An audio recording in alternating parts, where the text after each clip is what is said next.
Oh, hello, ladies and gents, and welcome to another episode of Cycling Insider. In this episode of Cycling Insider, let's talk about 2021 Giant Propel Advanced one-disc road bike.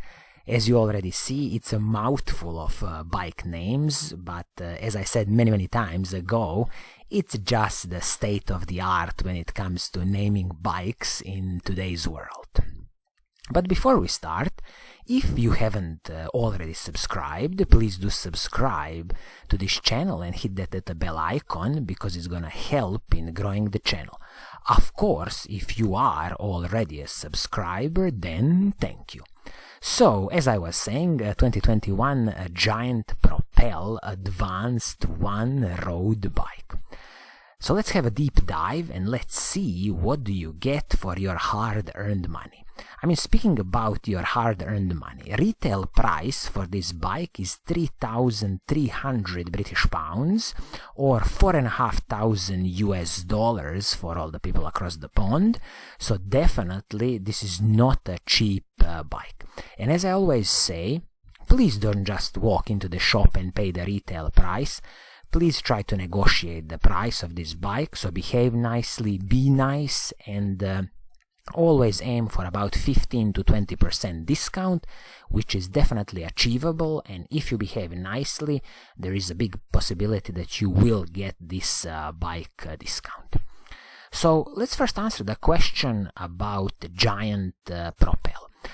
You already know I'm a big fan of Giant bikes. They are the biggest bike manufacturer in the world, based in Taiwan, and the huge advantage of Giant, considering many other bike brands, is that Giant owns and controls the whole production of their carbon fiber frames and forks and all other parts and components, because everything from the raw carbon fiber to the final product, Giant controls the whole process because they own their own factories.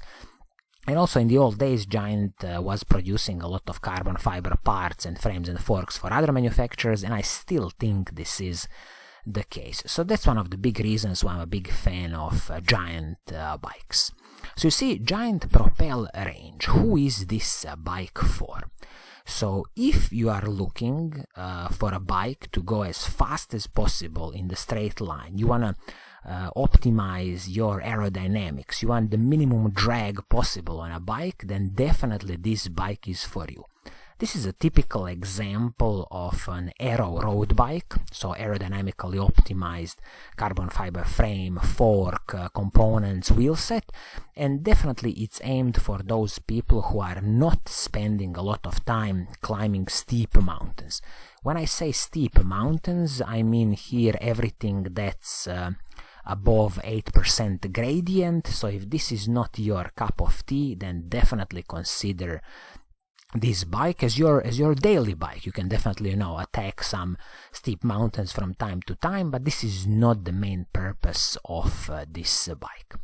So let's then kick off with frame and the fork on this bike. So you see, both the frame and the fork are a carbon fiber frame and fork from Giant. This is their advanced grade composite carbon fiber frame and also advanced grade composite fork, but with the fork it's they mentioned here it's a hybrid overdrive steerer. I'm not sure does that mean that it's not a full carbon fiber steerer, maybe it's an aluminum steerer, but definitely this shouldn't detract you from this bike. Keep in mind that Giant offers lifetime warranty on their carbon fiber frames, and also there is a 10-year warranty on carbon fiber forks. So absolutely you are covered, there should be no problems with this carbon fiber frame and fork. And as I said, knowing the Giant build quality, absolutely there should be no problems with this. When it comes to the handlebar and stem on the bike, this is the Giant's own production, a Giant Contact SL Aero, and these are aluminum pieces, both handlebar and the stem. And the good thing is, if you briefly look at some detailed pictures of this bike, you can notice that the handlebar and stem are separated from each other, which is great. I just love this. I don't love this one-piece design. So with this design, when the handlebar and the stem are separated, you can easily switch to some other handlebar, or maybe if you want to change some of the stems, it's basically easy to do it. So that's a brilliant move from Giant. And as I said, these parts are aluminium parts. So maybe in the future you want to upgrade to some carbon fiber parts, but now out of the box I definitely wouldn't bother. Seat post is the Giant's own production, Giant Vector carbon fiber seat post. I'm always glad when manufacturers include carbon fiber seat post, just because it's gonna give you a bit more smoother ride. Saddle is the Giant's own production, Giant Approach. I don't have any experience with this Giant saddle, and since saddles are a personal preference, please do keep your preferred saddle as long as possible. When it comes to the shifting performance on this bike, you will have a superb mechanical group set, which is Shimano Ultegra. In my opinion, value for money, best mechanical group set on the market. So this is everything from the shifters, front mech and rear mech, everything is Shimano's Ultegra mechanical group set, top choice, and absolutely no cutting corners here. When it comes to the braking performance on the bike, I will mention here that this is again superb Shimano Ultegra hydraulic disc brakes, front and back, and they don't mention a bit more details here about the braking rotors, but again, if we quickly look at some of the images supplied by Giant, we can see that the front braking rotor is definitely 160 millimeters, but it seems to me that the rear braking rotor is 140 millimeters. I personally don't understand why manufacturers do this. I think the both front and back braking rotors should be 160 millimeters.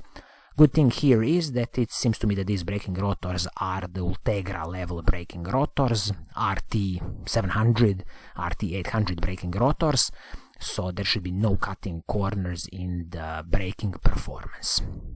But please check with your local Giant bike dealer about this rear braking rotor. Is it 140 millimeters, and maybe in the future can you even upgrade to the 160 millimeter braking rotor? And if the answer is yes, definitely do that in the future.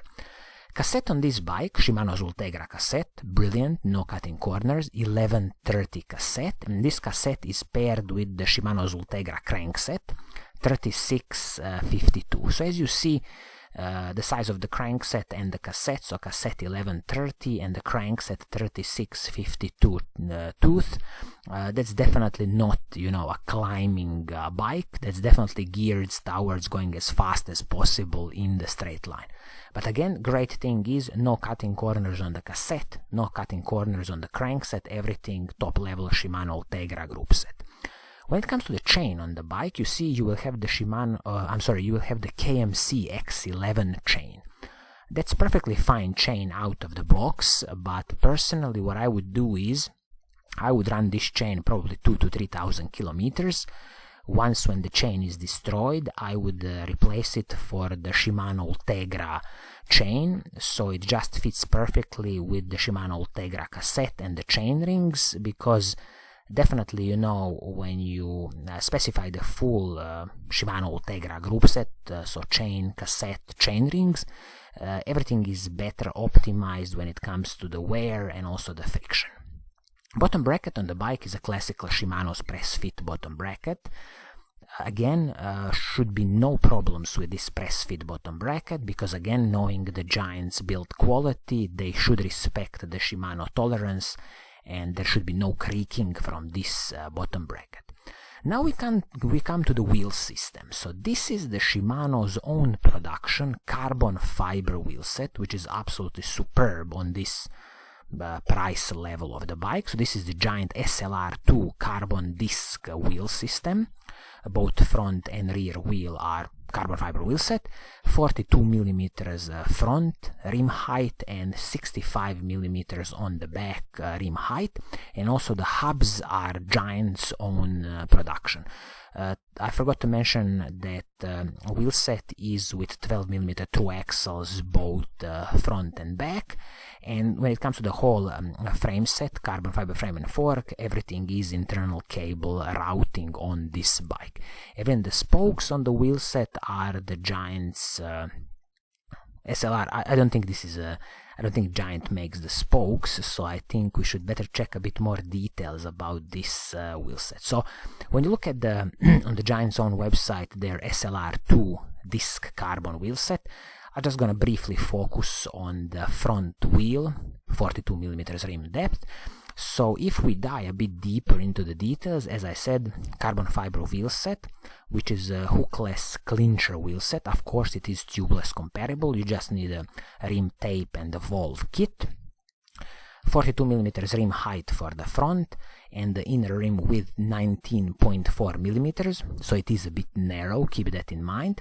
And the front and rear hub, Giant's alloy hubs, Giant's own production, with the 3-pole system, center lock hubs, of course compatible with Shimano and SRAM. And also here I'm looking at the sealed cartridge bearings on the hub, totally fine. Front and rear axle 12mm, superb. Spokes, as I was saying, yes, so these are Sapim spokes, 24 holes at the front and 24 at the rear with alloy nipples, totally fine, perfect. And the total weight for a pair of this wheelset is, Giant says, 1545 grams. But just keep in mind, since on the back you would have a 65mm rim depth, this weight of the wheelset would be a little bit higher, so we can easily call it 1600 grams for a pair of these wheels, which is very competitive. So you are definitely getting a good quality wheelset and a carbon fiber wheelset from Giant. Tires on these wheels are Giant's own production, Giant Gavia AC1 tubeless. These are 25C tires, but just keep in mind that this frame will take up to 26mm wide tires, so it doesn't allow you very wide tires with a lot of air volume, but this is kind of the price you pay for these aero road bikes. And also total bike weight, they say here, is 8.2 kilograms in the medium size, but since I'm guessing majority of the bikes are gonna be large size, we can easily assume that this bike in a large size will be 8.5 kilogram, which is a decent bike weight, nothing special. It is competitive, other bike manufacturers do it the same. And if we're gonna speak a bit about the design and the looks of the bike, you basically only have one color to choose from. This is this, as I would call it, black on black, with a kind of a bit interesting Giant logo, a bit of metallic. It is a bit boring paint scheme in my opinion. They should have at least offered another paint scheme on this bike, but it is what it is. You are just limited to this classical black paint scheme. One interesting thing also to mention on this Giant Propel bike is when you consider the Giant wheelset. So this carbon fiber wheelset is the Hookless technology, Hookless wheelset, of course made by Giant. The Hookless technology now, it's nothing new. There are other manufacturers who do Hookless technology on the wheelset, but interesting thing is here that Giant has a certain set of tires that they recommend to be used with this wheelset. And specifically Giant has done some testing for the tires where the pressure in the tires is above 5 bar or above 72.5 psi, and if that's the pressure you want to run, so above 5 bars or 72.5 psi, there's only a selected choice of tires. So a majority of the tires are from Giant Gavia range, then you have the K-Dex tires, again Giant brand, and then you have, for example, Schwalbe Pro tire or Maxxis, few options from Maxxis tires. So this is what the Giant approves if you want to run more than 72.5 psi. On the other hand, if you want to run the tires below 72.5 psi, you have a bit of freedom of running almost any other tire that's of course hookless compatible and that you can run below 72.5 psi. But for example, Vittoria tires or Continental tires or certain Pirelli tires are not approved by Giant if you want to run them above 72.5 psi. Of course, you can fit them to this wheelset, but then as Giant says, you are gonna run these tires on kind of it's your own responsibility, your own risk. If you, for example, fit a Continental GP 5000 tire and run it above 5 bars or 72.5 psi. I'll leave all these links in the video description so you can read a bit more about this approved tires from Giant, but generally you should only be concerned if you want to run pressures higher than 5 bars or 72.5 psi. If the pressures are lower, basically you can run whatever you want. So I think this is gonna be it for today. I hope you like what I'm doing, and if you do, please do subscribe and hit that little bell icon so you're always notified when I make a new video. And as always, I will see you soon in the next episode. Pura Vida!